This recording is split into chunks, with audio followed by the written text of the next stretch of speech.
God, I just love people, and I love people that are well. I don't like to see someone sick. He was America's favorite clown, but behind that goofy smile lurked something darker.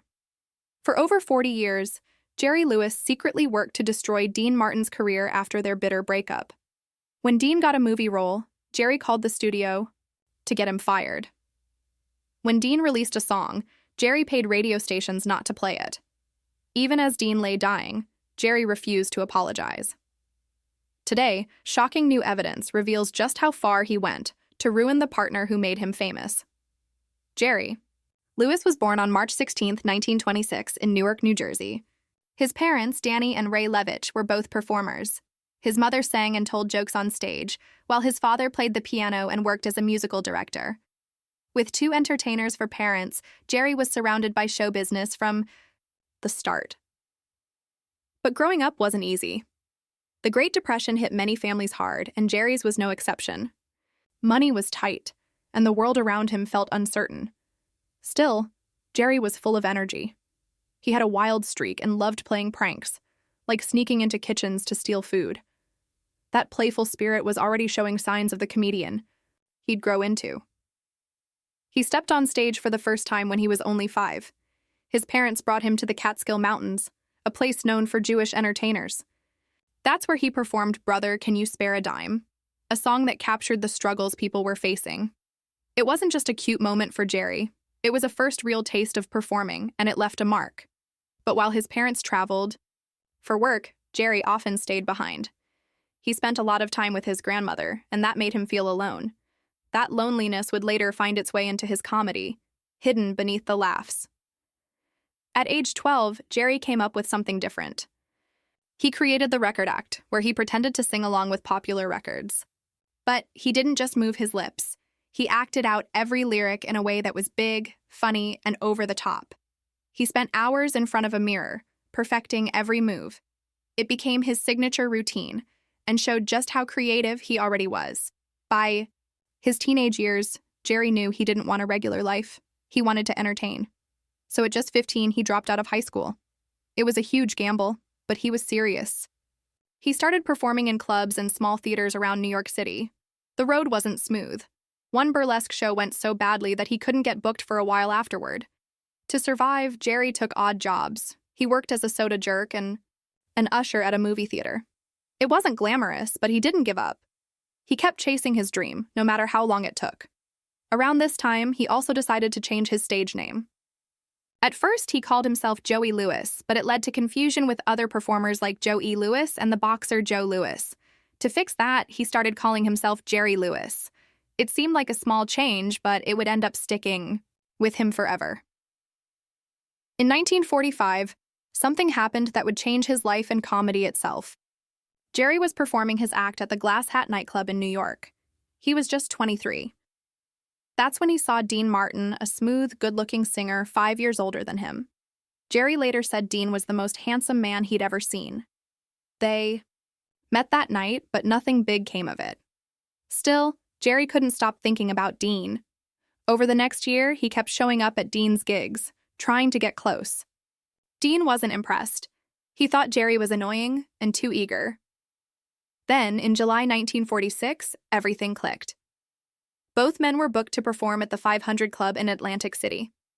The club owner didn't like their solo acts and gave them a choice. Come up with something together, or they'd both be out of a job. With almost no time to plan, they tried something different. Jerry started messing with Dean's singing during the show, making fun of it and causing total chaos on stage. The crowd loved it. That night, something new was born. Jerry and Dean had found their rhythm together, and the audience couldn't stop laughing.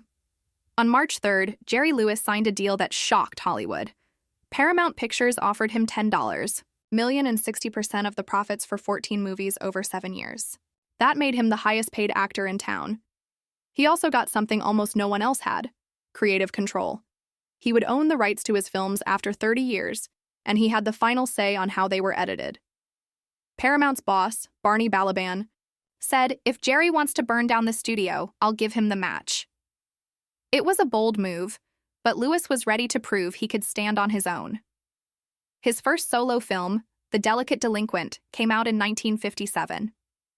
It was supposed to be a Martin and Lewis movie, but the two had split up. Lewis had to rewrite the script and shape the film himself. He stayed up all night working on scenes, trying to get it right. Many people thought it would fail without Dean Martin to balance Jerry's wild comedy, but they were wrong. The movie made over $6 million, twice as much as their last film together. Critics were surprised. They liked Jerry's performance, especially one scene where his character, Sidney Pythias, gives a speech about feeling like he matters. Lewis had fought to keep that moment in the movie. It showed he wanted to do more than just make people laugh, right? By 1960, Lewis was ready to direct. He came up with an idea for a movie called The Bellboy. He wrote it, directed it, and shot the whole thing in just a few weeks. Paramount had wanted to release another film, Cinderfella, that summer, but Lewis said no. He wanted that one to come out at Christmas, so he made The Bellboy to fill the gap.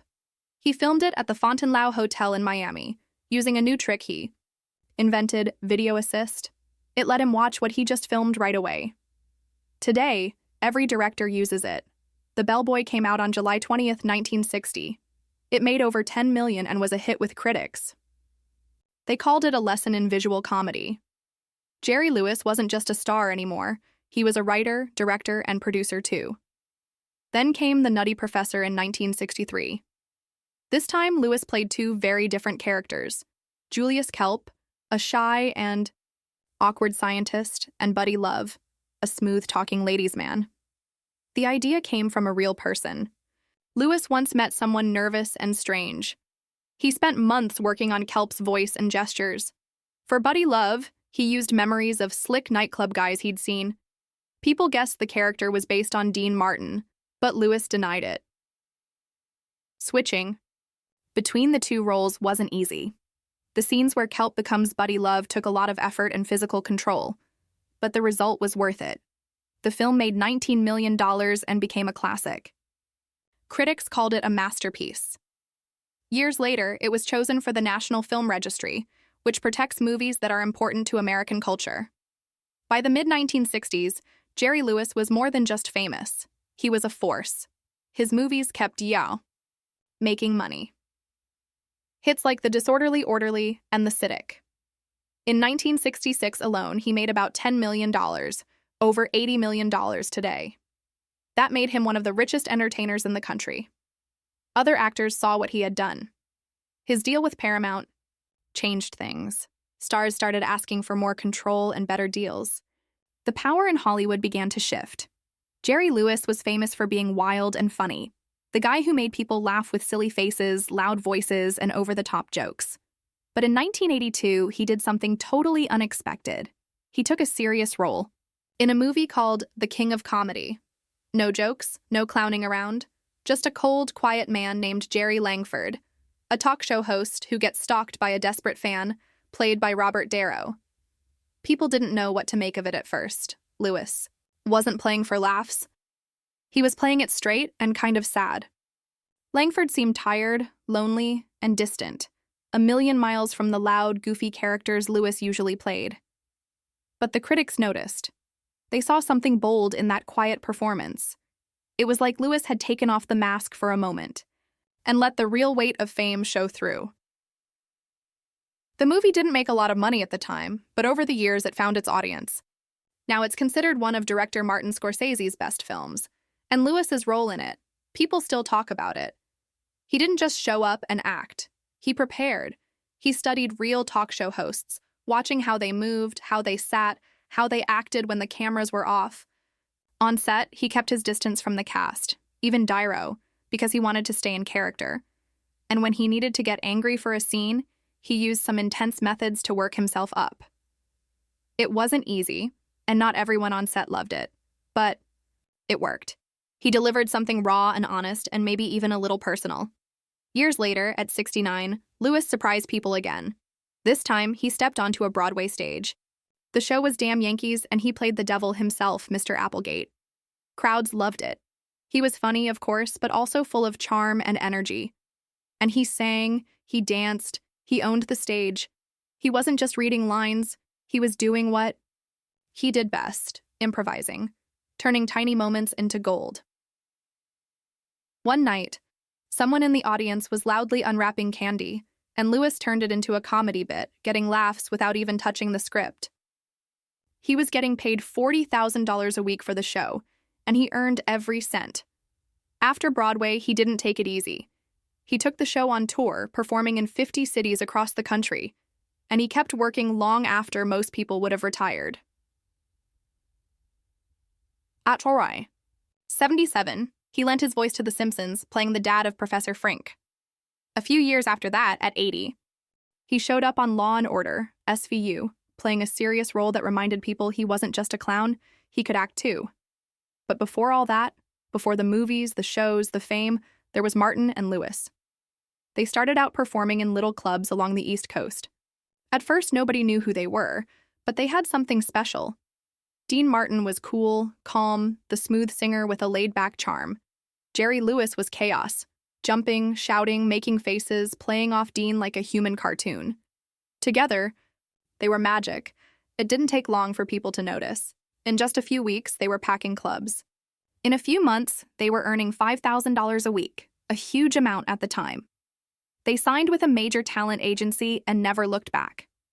Everything happened fast. Radio shows, nightclub gigs, sold-out performances. It was like they were everywhere at once. Their act was sharp, unpredictable, and filled with music, jokes, and fast-talking banter. Crowds couldn't get enough. By 1948, they were headlining at top venues like the Copacabana in New York. And when NBC gave them their own radio show in 1949, millions of people started tuning in every week. One episode had Jerry pretending to be a turkey trying to escape Thanksgiving dinner. Dean played it straight while Jerry went wild, and people loved it. By 1950, they were making $15,000 a week just from the radio. From there, it was only a matter of time before Hollywood called. Their first movie, My Friend Irma, came out in 1949. It was a hit. So were the next ones. Over 7 years, they made 16 movies together, and audiences couldn't get enough.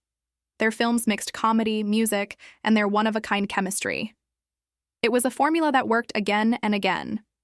One movie, At War with the Army, made over $15 million. Another, Living It Up, earned more than $20 million. The numbers were huge, and Paramount Pictures was thriving because of them, even as things got tense between them. Behind the scenes, they kept making hit after hit. Their last film together, Hollywood or Bust in 1956, still drew big crowds. They might have been falling apart in real life, but on screen, their bond looked unbreakable. By the time it was over, their movies had brought in over $200 million. Not bad for two guys who started out in tiny clubs just trying to make people laugh. By the early 1950s, Dean Martin and Jerry Lewis were on top of the world. They weren't just famous, they were everywhere. People lined up to see them at nightclubs. They ruled the radio, took over television, and packed theaters with their movies. In 1953, they landed a record-breaking deal with NBC for $35 million. It was the biggest TV deal anyone had ever seen. Just one episode of the Colgate Comedy Hour paid them $220,000. That's like $2 million today.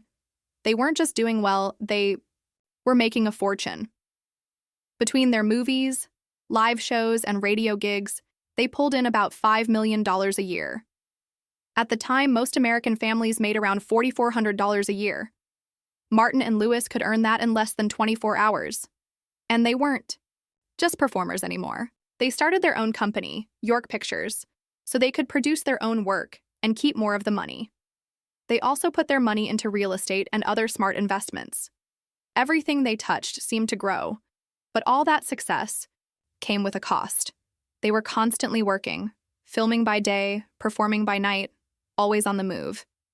It wore them down, and behind the scenes, things were getting tense. Jerry was taking more control of their projects.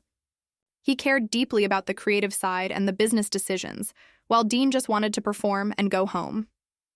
Slowly, the fun started to fade. By 1956, they couldn't take it anymore. The partnership that had taken them to the top was falling apart. They made the painful decision to split up. After a decade of laughter and success, it was over. Their breakup felt like the end of an era, but their time together left a permanent mark on comedy. Then something unexpected happened. On July 25th, 1956, exactly 10 years after their first show together, they took their final bow at the Copacabana in New York. Just 2 weeks later, Jerry got a phone call that changed everything. Judy Garland had come down with strep throat and couldn't perform her show at the Frontier Hotel in Las Vegas. Jerry was asked to fill in. He had no time to rehearse, no plan, just himself and a waiting crowd who expected Garland. He stepped onto the stage and made it up as he went. For 55 minutes, he kept the audience laughing with a completely improvised routine. At the end, he sang Rockabye Your Baby with a Dixie melody, a song he hadn't sung since he was a kid. The crowd went wild. They gave him a standing ovation. That night changed everything. 3 days later, he recorded the song. It took off. Over 1.4 million copies sold. Then came his first solo album. Jerry Lewis Just Sings. It hit number 3 on the Billboard charts and stayed in the top 10 for 16 weeks. People in the industry who thought he couldn't make it without Dean were stunned. But by 1959, Jerry Lewis wasn't just surviving. He was a star all on his own. Decades later, he showed another side of himself. In 2013, at 87 years old, he starred in Max Rose, a quiet, serious movie about a jazz pianist dealing with the death of his wife. It was a big change from the wild comedy he was known for. Critics praised his performance. The film didn't make much money, but Jerry proved he still had the power to move people. His final role came in The Trust in 2016, where he acted alongside Nicolas Cage and Elijah Wood. He was 90 years old, but he still had that spark. Even in a small part, he could hold the screen, balancing humor and depth in a way only he could. It was a quiet but fitting close to a long and surprising career. His personal life was just as full of twists. Jerry married his first wife, Patty Palmer, on October 3, 1944. He was only 18 and just starting out. Over the next 2 decades, they had 6 sons: Gary, Ronald, Scott, Christopher, Anthony, and Joseph. At first, they seemed like the perfect family, but fame took a toll. Jerry's schedule kept him away from home, and he was always working. He also struggled with a prescription drug problem, which made things worse. In 1956, when his career was booming, rumors started about an affair with Marilyn Monroe. That only added to the tension at home. Still, Jerry and Patty stayed together for years. But by the late 1970s, their marriage was crumbling. In 1980, after 36 years together, Patty filed for divorce. She cited his reckless spending and cheating. The divorce dragged on for 3 years and got ugly before it was finally over in 1983. Just a month after it was finalized, Jerry married again. His second wife, Sandy Pitnick, was a former Las Vegas dancer. He was 57. She was 32 years younger. The timing surprised a lot of people, but they stayed together. In 1992, when Jerry was 66, they adopted a daughter, Danielle Sarah Lewis.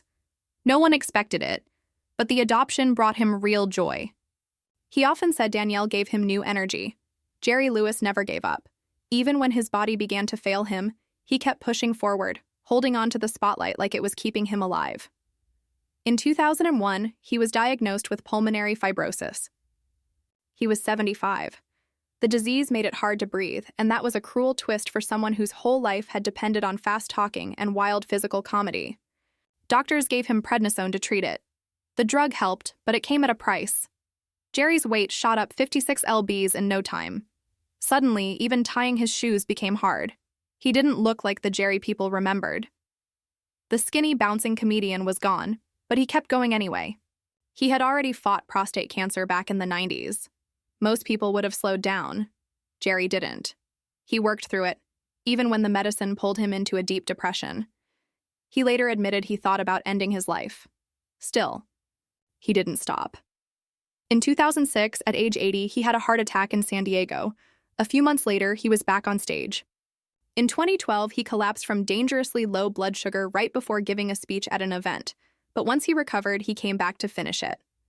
That same year, he was working on turning The Nutty Professor into a Broadway musical. He was 85. "I have to finish what I've started," he said. By his 90th birthday in 2016, Jerry's health had clearly faded. He struggled to walk and spoke openly about the pain he was living with. Still, he showed up for one last big celebration in New York, surrounded by stars and old friends. He died the next year, in August 2017. He was 91, and he passed away peacefully at home in Las Vegas with his family around him. The tributes came quickly. Jim Carrey called him a genius and said, "I am because he was." But just weeks later, everything changed. Jerry's will became public, and it shocked everyone. He had made it clear back in 2012, his 6 sons from his first marriage would get nothing, not a dollar, not even a mention of love or farewell. In fact, he went out of his way to make sure their children wouldn't get anything either. The story took an even darker turn when people remembered his son Joseph. Joseph had once been the one who looked most like Jerry. He was creative, sensitive, and close to his dad until 1989, when everything fell apart. Joseph gave an interview saying life with Jerry had been miserable. He claimed Jerry beat his children, and never showed real love. Jerry felt betrayed. From that moment on, he cut Joseph out completely. No more phone calls, no more visits, nothing. Joseph spiraled. Addiction, homelessness, mental illness. He lost everything. At one point, he was living in a church. He kept writing letters to his father. Jerry sent everyone back unopened. In 2009, Joseph died alone from a morphine overdose. He was 45. Jerry didn't pay for the funeral. According to Joseph's ex-wife, he didn't even offer. Joseph's brother Gary blamed Jerry for what happened. He believed the rejection pushed Joseph over the edge. Years later, when Jerry was asked about Joseph's death, his response was cold. No regret, no sadness. Meanwhile, Jerry left everything to his second wife, Sandy Pitnick, and their adopted daughter, Danielle. Danielle had been close to him and even helped manage his career in his final years. The will made it clear Jerry had chosen a new family, and the old one was out for good. Anthony Lewis, Jerry's 5th son, said the will felt like putting the knife in and turning it. He could accept being cut out, but what hurt most was seeing his children, Jerry's grandchildren, cut out too. It didn't end there. When Jerry's funeral was held, 3 of his sons, Anthony, Gary, and Ron, weren't even invited. People asked why. No one really knew. Some pointed to his bitter divorce from his first wife, Patty Palmer. Others said the trouble got worse when Anthony sued Jerry on Patty's behalf. Maybe that was the final straw. Anthony also spoke about their childhood. He said Jerry could be terrifying. They'd hide when he came home. He remembered being hit. He remembered the fear. And then another surprise came. A woman named Susan Lewis stepped forward. She said Jerry was her father. Her mother was a model, named Lynn Dixon, and she claimed she'd been born in the 1950s from an affair. Jerry never acknowledged her publicly, but Susan said he visited her when he could. She was living on the streets when he died, homeless, carrying her things in a locker, washing up in public restrooms. She didn't even know he had died until a friend told her. That's how far away she was from the life of the man she believed was her father. A DNA test later showed an 88.7% chance that she and Jerry's son Gary shared the same father. Still, Jerry never said a word one way or the other. For all the pain Jerry caused in his personal life, there was another side to him, a side that gave millions of people hope. It started in 1966, when he hosted the first Muscular Dystrophy Association Telethon. That night, they raised over $1 million. Jerry was stunned. He had to climb a ladder to change the number on the board. Every year after that, the telethon grew. By the early 70s, it was raising tens of millions. Jerry's co-host Ed McMahon once predicted they'd break $10 million, and they did. Jerry celebrated by painting a 1 onto the board with a brush and wiping it on his tuxedo. The show became a cultural event. Everyone showed up. Cher, John Lennon, Johnny Cash, the Rolling Stones. In 1976, Frank Sinatra brought Dean Martin on stage, reuniting the old comedy duo live on air after 20 years of silence. That moment made TV history. Through the telethon, Jerry helped raise over $245 billion. He didn't just collect money, he raised awareness, he made people care. He kept going year after year, often hosting for over 21 hours straight. Even in his final years, the show brought in nearly $60 million annually. It became a lifeline for the MDA. In 1986, a breakthrough came. The gene responsible for Duchenne muscular dystrophy was discovered. Jerry had helped make that happen. Then in 1977, something unexpected. Jerry was nominated for the Nobel Peace Prize. No entertainer had ever been nominated before. He didn't win, but the nomination said everything about the impact he'd had. He made people laugh, he made people cry, and he made people care. But in the end, his story was more complicated than anyone expected. Jerry Lewis left behind a legacy of brilliance and pain, of stages filled with laughter and family dinners filled with silence. He was a man who gave so much to the world, but couldn't or wouldn't give the same love to his own children. And that's what makes his story so hard to forget.